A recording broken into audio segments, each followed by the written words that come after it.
Rail স্টেশনের পাশে ছোট্ট একটি চায়ের দোকান।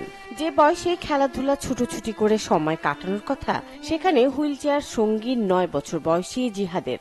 শিলা ও নাজিমুদ্দিন দম্পতি তাদের সন্তান জিহাদ ইসলামকে নিয়ে 5 বছর আগে জীবিকার সন্ধানে রাজশাহী থেকে চলে আসেন নাটোরে। থাকেন শহরের চক বৈদ্যনাথ এলাকায় ভাড়া বাসায়। নাজিমুদ্দিন বাসের সুপারভাইজার আর শিলা নাটোর স্টেশন রেলগেটে একটি স্টলে চা বিক্রি করেন।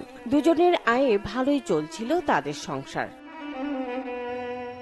তবে হঠাৎই তাদের সংসারে নেমে আসে ঘোর অন্ধকার। একমাত্র সন্তান জিহাদের শরীরে বাসা বেঁধেছে মরণ ব্যাধি ব্লাড ক্যান্সার। একমাত্র নারী ছেঁড়া ধরনের চিকিৎসা করাতে গিয়ে বাড়ি ভিটে মাটি জমানো টাকা সব শেষ। আজ তারা নিঃস্ব। দীর্ঘ 12 বছর অপেক্ষার পর বিধাতা আমাকে একটা ছেলে সন্তান দিছে, ঠিক আছে। ছেলেটার বয়স যখন 4 বছর, তখন দেখি যে বাচ্চা আর হাঁটা চলাফেরা করতে পারে না। তখন ওই বাচ্চাকে নিয়ে আমরা ডাক্তারের কাছে যাই। ডাক্তার ব্লাড টেস্ট দেয়। ব্লাড টেস্ট দিয়ে রিপোর্ট আসে যে বাচ্চার হলো ব্লাডের কণিকার পরিমাণ বেশি, অর্থাৎ এটা ভাইরাস বলতে ব্লাড ক্যান্সার। এখন ধরেন যখন থেকে আমরা জানতে পারছি তখন থেকে ধরো আমার বাড়ি টাকা পয়সা যা ছিল সম্পূর্ণ বাচ্চার পিছে মানে চিকিৎসা করতে করতে আমরা শেষ করে ফেলছি, কিন্তু শেষ পর্যায়ে চিকিৎসা শেষ করতে পারিনি। এখন বাচ্চাটা এমন পর্যায়ে চলে গেছে যে অন্য বাচ্চাদের মতো খেলাধুলা, স্কুলে যাওয়া কোনোটাই তার জন্য আর সম্ভব না। এখন বাচ্চাটা বসে গেছে, আস্তে আস্তে শুয়ে যাবে, কিন্তু আমরা নিরুপায়। আজকে নিরুপায় হয়ে ধরেন আসছি, রাস্তায় নেমে আসছি। এখন রাস্তায় নেমে আসছি, একটা ফুটপাতে দাঁড়ায় থেকে চাটা বানাই, হাজবেন্ড গাড়ির হেল্পারই করে।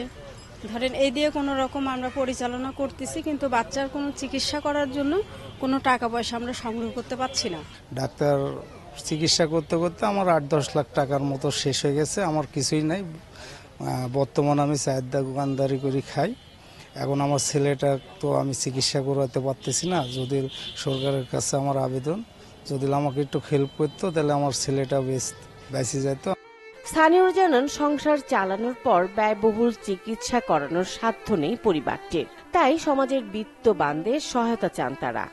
দেখি ছেলেটা অসুস্থ, পরিচিত, খুবই অসহায়, অসুস্থ আছে তো চিকিৎসা করতে পারে না। এই যে একটা চায়ের দোকান করে কয় টাকার মধ্যে ব্যবসা হবে, এতে এরা খাবি না, সংসার চালাবে, এদের একটু কষ্ট হয়ে যায়। সে অনেকে গেছে, কাছে গেছে, তাকে কোনো আশ্বাস দিনি, সে খুব অসহায়। ব্লাড ক্যান্সার, এনাকে যদি আপনারা সহায়তা করেন এনার অনেক উপকার হয়।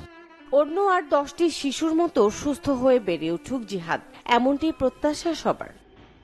Desk report, channel 24।